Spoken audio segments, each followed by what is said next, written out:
Behind the glittering facade of Hollywood's golden age, a love story unfolded between two of cinema's most enduring legends, Jean Gabin and Marlene Dietrich. Their connection was magnetic, a flame that illuminated red carpets and movie sets, yet beneath the glamour, their romance was fragile, tested constantly by fame, distance, and the shadows of war. Jean Gabin, born Jean-Alexis Moncorgé in Paris, came from humble beginnings. His father, a café performer who went by Gabin, unknowingly passed down the name that would later define French cinema. Jean's early life was far removed from stardom. Restless and uninterested in academics, he drifted through labor jobs until he found the stage at 19. That small role in a revue awakened something in him, igniting a passion for performance that would one day make him the soulful face of French film. When Gabin arrived in Hollywood, his reputation had already crossed the Atlantic. Studios buzzed with curiosity, the Frenchman who embodied mystery, masculinity, and melancholy all at once. Though admired by many, he found himself isolated by language. "If I'm lucky, maybe in 6 months I'll be ready for love. And an American romance," he once joked. The man adored for his eloquence couldn't yet speak English, and so, despite the attention, he remained alone. But love had a way of finding him. His neighbor in Beverly Hills happened to be none other than Marlene Dietrich, the German-born star who had already defied the Nazi regime and carved her own legend through strength and defiance. To Jean, she was nothing like the goddess the world adored.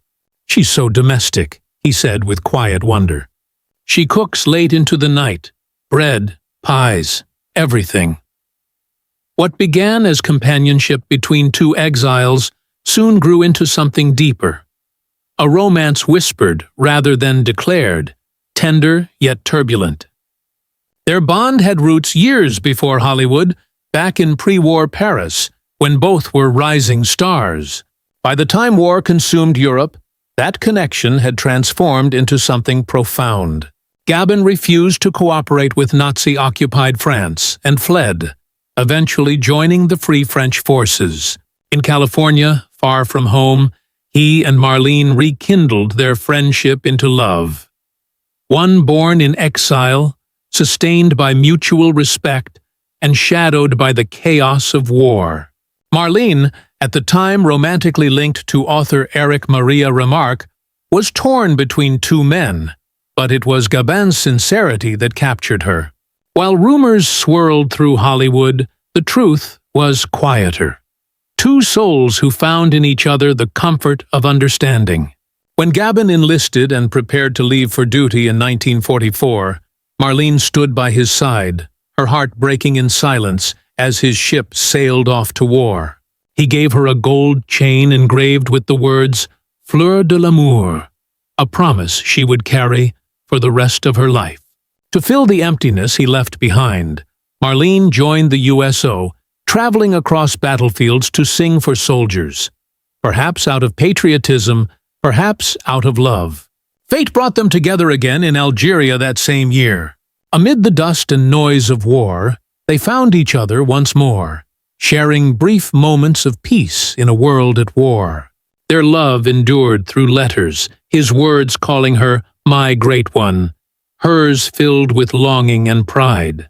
He kept by his side a small doll with golden hair and blue eyes, a tender symbol of her presence. Yet despite the depth of their affection, life had its own plans.